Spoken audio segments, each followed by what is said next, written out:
Je connais une histoire dans laquelle le loup frappe à la porte. Avec sa grosse patte?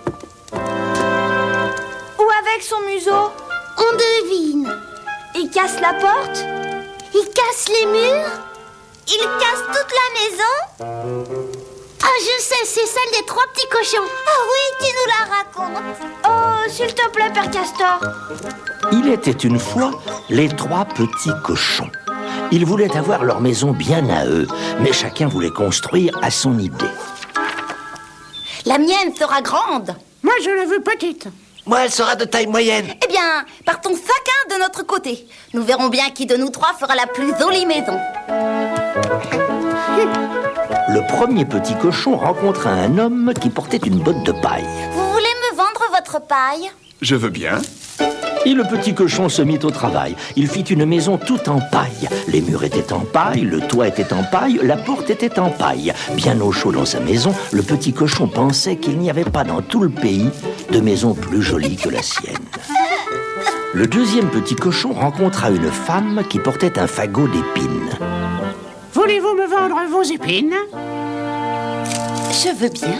Et le petit cochon se mit au travail. Il fit une maison toute en épines. Les murs étaient en épines, le toit était en épines, la porte était en épines. Bien à l'abri dans sa maison, le petit cochon pensait que le loup, qui n'aimait certainement pas les épines, ne pourrait jamais toucher à sa maison. Le troisième petit cochon rencontra un âne chargé de briques. Voulez-vous me vendre vos briques? Je veux bien.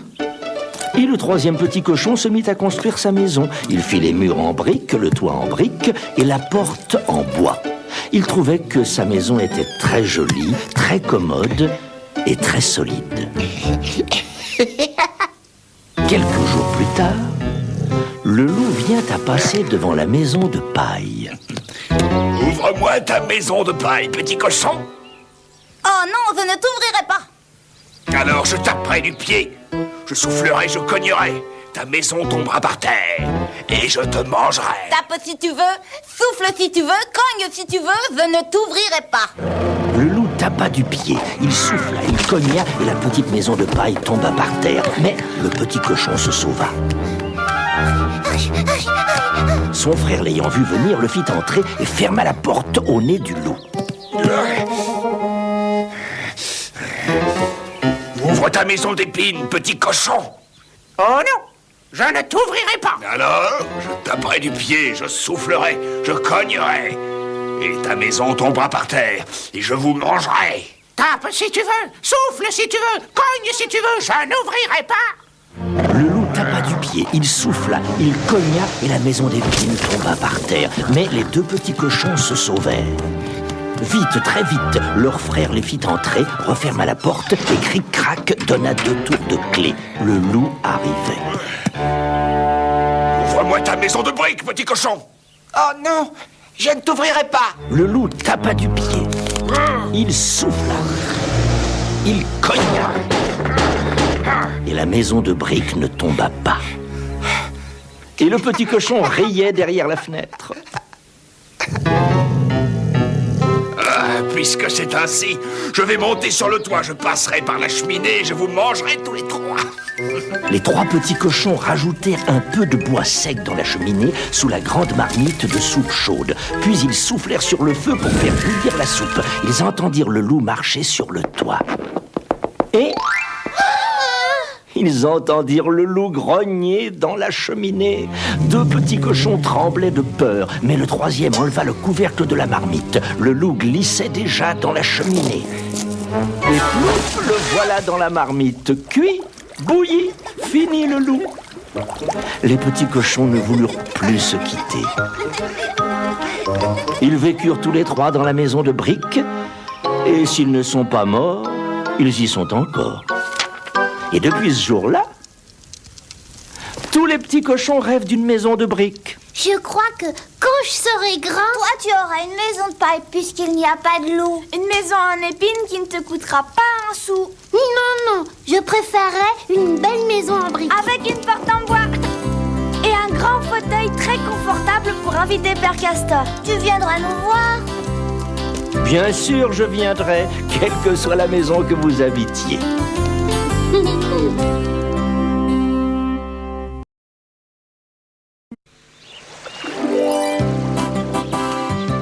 Alors, vous n'avez rien oublié?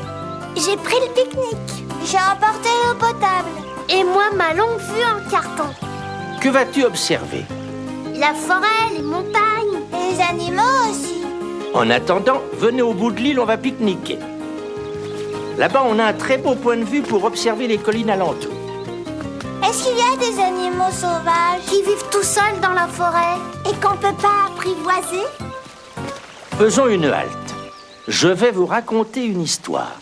Noix de Coco cherche un ami. C'était un petit chien de la forêt sauvage. Un affreux ouragan l'avait séparé des siens bien avant qu'il ne fût sevré. Mais il survécut car il était robuste et très énergique. Sa vie n'était pas très amusante. Il devait se défendre contre la faim, le froid et toutes sortes de terribles dangers. Si tu avais un ami, ce serait plus facile. Ben, je vais en chercher un. Le lendemain, il rencontra un jeune loup qui gambadait au soleil. Veux-tu être mon ami? Je veux bien. Qu'est-ce que ça veut dire? C'est nous défendre l'un l'autre contre la faim, le froid, le danger. C'est jouer ensemble, nous comprendre et nous aimer. Soit. Plus agile, le loup attrapa le lapro et s'en régala. Eh bien, elle partage? Quel partage? Je l'ai attrapé, je le mange. Et avise-toi de me le prendre. Oh, c'est pas celui-là qui sera mon ami. Le lendemain, il vit l'ours qui se baignait dans le ruisseau. Quelle magnifique fourrure! Un peu chaude pour la saison. Oh, moi j'ai toujours froid la nuit. Viens donc dormir près de moi. Quel brave ours!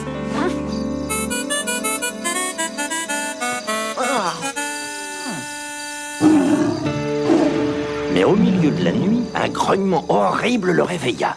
N'as-tu pas bientôt fini de remuer? Impossible de dormir avec toi.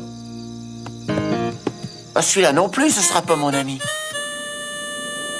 Un jour qu'il rêvait tristement, Tu ne me connais pas? Non? Je suis le brave des braves, je n'ai peur de rien et je protège tout le monde. Peux-tu me protéger un peu? Je suis si petit. Ne crains rien désormais. pied, pied, cria la buse qui tournait dans le ciel.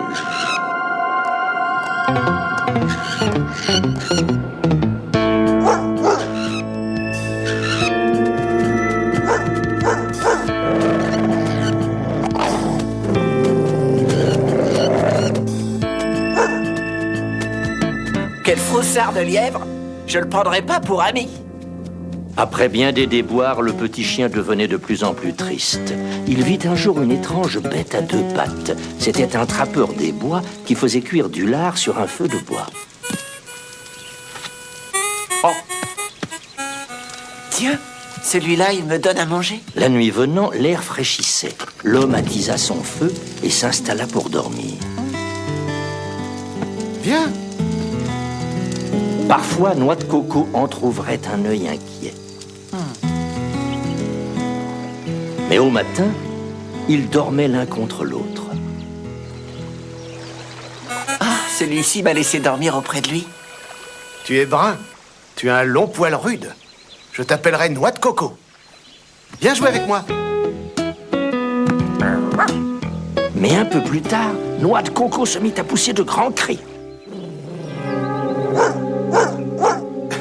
Qu'est-ce qu'on a fait à mon ami? Un grand serpent ondulait sur l'herbe. Zip, zip, le bâton siffla 2 fois et le cauchemar fut fini. Toi, au moins, tu défends tes amis. Quand le soir revint, quand ils eurent cuit et mangé leur repas, ils s'assirent pour regarder la nuit descendre sur l'eau pâle. Petit chien, il y a bien d'autres animaux dans la forêt. Peut-être trouveras-tu un ami. Merci bien. Mon ami, je l'ai trouvé. Il posa sa grosse tête sur les genoux de l'homme. Après cela, il n'y eut plus de bruit. La grande lune d'or monta dans le ciel et dansa sur le lac. Nous aussi, on va regarder le soir tomber sur le lac. Oh, ce sera bien. Allons, reprenons notre route. Je voudrais devenir explorateur. Toi. Je vais vous raconter l'histoire du petit âne qui n'aimait pas les vacances. Il n'est pas comme nous. N'aimait vraiment pas les vacances. Quel trop de titane. Écoutez bien. Oui. Aliboron. Quand les maîtres d'Aliboron partaient en voyage, ils emportaient le chat et son panier, le chien et son collier, le perroquet et son perchoir, les malles et les valises. Je sais, il n'emmenait pas Aliboron. Alors, pendant que tout le monde s'amusait, Aliboron s'ennuyait tout seul dans son pré. C'est pour ça qu'il n'aimait pas les vacances. Oh, le pré d'Aliboron n'était pas triste, au contraire, c'était un vaste clos planté de pommiers où poussait une herbe fine, parsemée de pâquerettes. Aliboron pouvait y courir, y dormir tout à son aise, mais défense de sortie. Il y avait autour du pré 3 rangs de fils de fer hérissés en pointe. Les vacances, après tout, se seraient passées agréablement si, un jour qu'il galopait autour de son pré, il n'avait aperçu dans le champ voisin un beau chardon. Halte là! Comme tous les ânes, Aliboron adorait les chardons. Il resta immobile à regarder celui qui poussait de l'autre côté de la clôture. Kirikiki, qu'est-ce que tu fais là sans bouger? Tu vas prendre racine. C'est le chardon. J'ai tellement envie de le manger. L'oiseau se mit à becqueter si fort qu'il fit s'envoler une multitude de petits parachutes. Poussés par le vent, les graines s'engouffrèrent dans le nez d'Aliboron. Oh, comme il sent bon ce chardon. Il faut absolument que j'aille le renifler de plus près. Aliboron, pourtant si douillet, fourra sa tête entre 2 fils de fer barbelés. Puis ses pattes de devant, puis son corps et les 2 autres pattes, la queue enfin.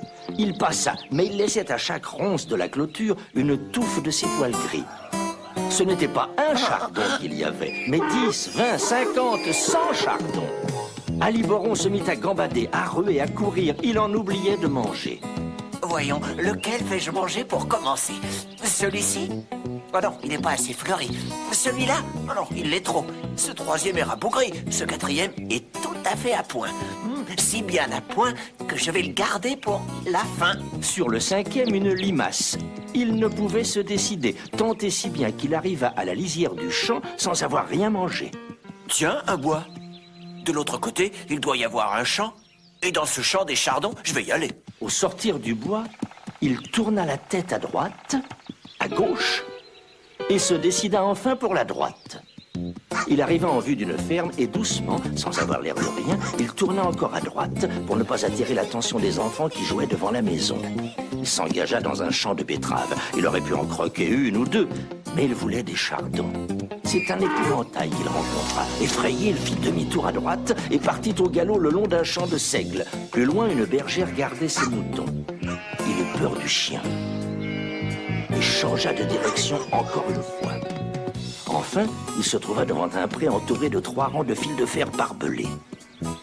Quel joli clos, mes amis. Il avait soif, il avait chaud. Et sous les pommiers s'étendait une ombre fraîche. Et quels parfums enchanteurs. Kirikiki, Kirikiki, Kirikiki, qu'est-ce que tu fais ici sans bouger? Tu vas prendre racine.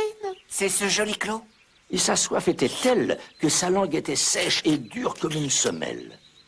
Eh bien, grand sot, il est à moi ce joli clos. Il faut absolument que je passe. Il passa une oreille entre 2 fils de fer, puis ses pattes de devant, son corps, les 2 autres pattes et puis la queue. Mais à chaque ronce de la clôture, il laissait une nouvelle touffe de ses jolis poils gris. Aliboron se roula dans la belle herbe fraîche, et tout en se roulant, il arriva au bout du pré. Et que vit-il en se relevant? De l'autre côté de la clôture, il y avait un chardon, le beau chardon, celui dont il avait eu si envie. Il le reconnaissait et il en avait encore envie. Mais alors? Bien sûr, j'ai tout compris. Aliboron était revenu dans son clos. Quelques touffes de ses jolis poils gris étaient encore accrochées au fil de fer barbelé. Alors, il a mangé le chardon? Il avait trop peur de déchirer tout à fait sa belle robe grise. Alors il fit semblant de ne pas entendre le chardonneret qui criait « C'est bon, les chardons !» Et sagement, Aliboron occupa le reste de ses vacances à se rouler dans l'herbe fraîche, à l'ombre des pommiers. Ah, c'est bon l'herbe fraîche. Ah oui, surtout pour un petit âne. Oui. Pour nous aussi, c'est drôle.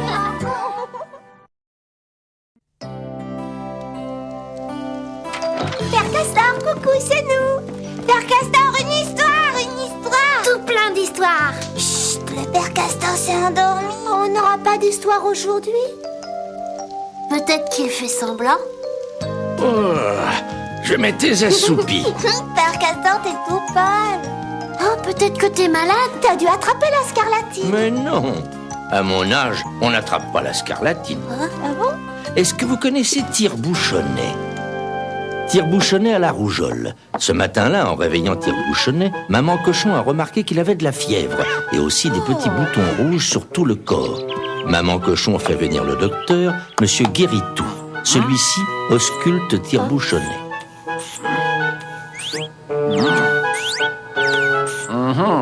Votre petit Tire-Bouchonnet à la rougeole. Il doit rester au lit pendant une semaine. Ah bon? Et prendre du sirop 3 fois par jour. Cela n'enchante pas Tire-Bouchonnet. Il n'aime pas du tout rester au lit. Et bientôt, il se met à pleurer. Tire-Bouchonnet entend ses amis, les petits cochons, qui, sous sa fenêtre, font des rondes et des jeux. Comme il aimerait les rejoindre. Tire-Bouchonnet a mal à la gorge. Tire-Bouchonnet a mal aux yeux. Tire-Bouchonnet a soif. Maman cochon lui donne à boire. Elle tire les rideaux et quitte la chambre sur la pointe des sabots. Tire-Bouchonnet reste seul dans l'obscurité. Au dehors, le soleil brille sur les amis de Tire-Bouchonnet qui continuent leur ronde et leur jeu. Tire-Bouchonnet rêve. Il rêve d'un hippopotame, gros, si gros qu'il occupe toute sa chambre, si gros qu'il menace de pousser les murs, gros, si gros qu'il écrase Tire-Bouchonnet au fond de son lit. Tellement gros, Tire-Bouchonnet a peur, il va mourir étouffé. Il ouvre les yeux, maman cochon est là. Tu as fait un cauchemar, mon petit Tire-Bouchonnet. Ne pleure plus. Dès l'après-midi, le sirop du docteur Guéritou commence à faire son effet. Tire-Bouchonnet se sent déjà un peu mieux quand grand-mère cochon fait son apparition. Elle lui offre un beau livre.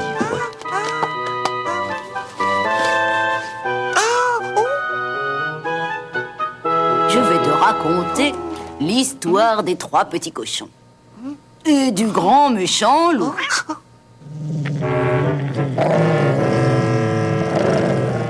Tire-Bouchonnet en frémit de plaisir. Puis arrivent tante Agathe et oncle Jules. Ils racontent de bonnes blagues à Tire-Bouchonnet.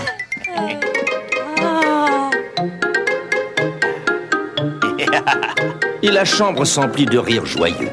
Un petit cochon pendu au plafond, qui révit la queue, il prendra des œufs. Déjà le soir, voilà papa cochon qui rentre de son travail. Il vient s'asseoir près de Tire-Bouchonnet et lui raconte sa journée. Ça a l'air d'aller. Maman, papa, grand-mère, tante Agathe et oncle Jules, et même le docteur Guéritou. Oh, je les aime tous. Au dehors, ses amis les petits cochons ont cessé leurs rondes et leurs jeux. Un ciel gris et un petit vent frileux les ont fait se réfugier dans leur maison. Ils ont un peu froid et se sentent un peu malades. Petits cochons, il se pourrait bien que demain, vous aussi vous ayez de la fièvre et des petits boutons rouges sur tout le corps. Alors votre maman appellera le docteur Guéritou. Il viendra dans votre maison, vous auscultera avec soin et dira: Vos petits ont la rougeole. Ils doivent rester au lit pendant une semaine et prendre du sirop 3 fois par jour. Si je suis malade, tu me soigneras? Bien sûr. Tu nous raconteras des histoires. Si on a des boutons roses partout. Même si tu risques d'attraper la scarlatine.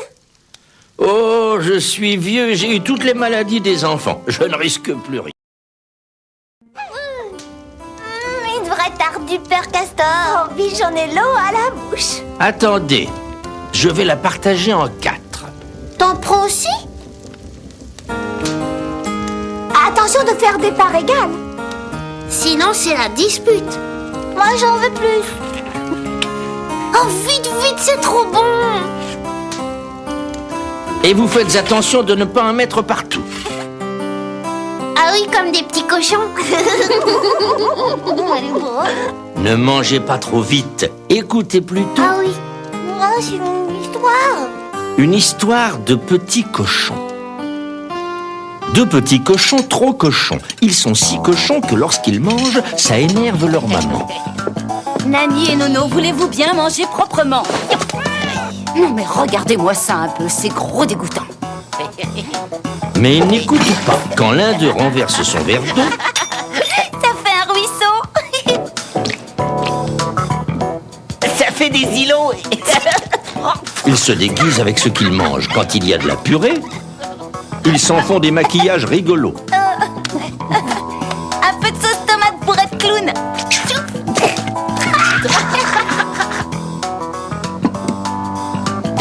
Et des spaghettis sur la tête pour avoir de longs cheveux. Ils se trouvent carrément beaux. Mais il y en a une qui ne rit pas. C'est leur maman. Vous vous croyez beaux tous les deux? Eh bien vous vous trompez. Vous êtes affreux. Si le loup vous rencontrait, je suis sûre qu'il aurait peur de vous. Mais Nani et Nono apprécient que le loup puisse avoir peur d'eux. Ainsi, ils n'ont pas besoin de se méfier. Lorsqu'ils vont se promener dans la forêt, Nani et Nono n'ont pas peur du tout. Souvent, ils s'enfoncent loin, très loin dans les grands bois, persuadés que le loup se sauvera en les voyant. Alors, ce qui devait arriver, arrive. Le loup les capture et les enfourne tous les deux dans son grand sac noir. Puis, tranquillement, ils s'en retournent chez lui. Tout au fond du sac, Nani et Nono sont trimballés, bousculés, ballottés, secoués. Et ça leur fait mal de tous les côtés. Mais ce n'est pas si grave, ils pensent bientôt trouver le moyen de faire tellement les dégoûtants que le loup, horrifié, se sauvera à toute allure. Mes merveilleux petits amis, vous êtes gras et dodus à souhait. Je suis sûr que je vais me régaler. Aïe, aïe, aïe. Cependant, pour que les petits cochons soient vraiment délicieux, tous les livres de cuisine recommandent de bien leur remplir l'estomac avant de les faire cuire. Et le loup apporte plein de bonnes choses sur la table. Et les voilà qui commencent à manger encore plus salement que d'habitude. Après purée, sauce tomate et spaghettis, ils s'ajoutent des petits pois dans les oreilles. Même quelques grains de sel sur le bout de la queue. Puis ils regardent le loup en faisant une énorme grimace. Au lieu de se sauver à toute allure, le loup les regarde en riant. Nani et Nono pensent qu'ils n'ont pas été assez dégoûtants. Si leur maman les voyait, elle serait certainement horrifiée. Mais leur maman n'est pas là. Et ils sont seuls avec le loup. Très bien, mangez mes beaux. Je sens que le moment approche où je vais pouvoir vous déguster. Alors Nani et Nono commencent à se rendre compte que 2 tout petits cochons, même très cochons, ça ne fait vraiment pas peur à un gros loup. Du coup, ils se disent qu'ils doivent trouver un autre moyen de se sauver. Bon, assez rigolé, passons maintenant aux choses sérieuses. L'eau de la marmite est en train de bouillir. Il est temps que je vous plonge dedans. Oui, le loup dans l'eau. Nani remet le couvercle. Et voilà. Nono ouvre la porte et tous deux prennent leurs pattes à leur cou pour revenir chez eux le plus vite possible. Et depuis ce jour-là, bizarrement, Nani et Nono ont été des cochons très, très propres. Car voyez-vous, manger salement, c'est bien, mais si ça n'amuse pas leur maman, et si ça ne fait même pas peur au loup. Ils se sont bien amusés. Ils ont eu très très peur. Ils ne recommenceront plus. Est-ce qu'il reste de la tarte aux graines de sureau? Mais non, tu l'as partagée en 4. Et chacun a mangé sa part. Il faudrait vite en refaire une autre. Alors venez avec moi ramasser des graines de sureau. Oh.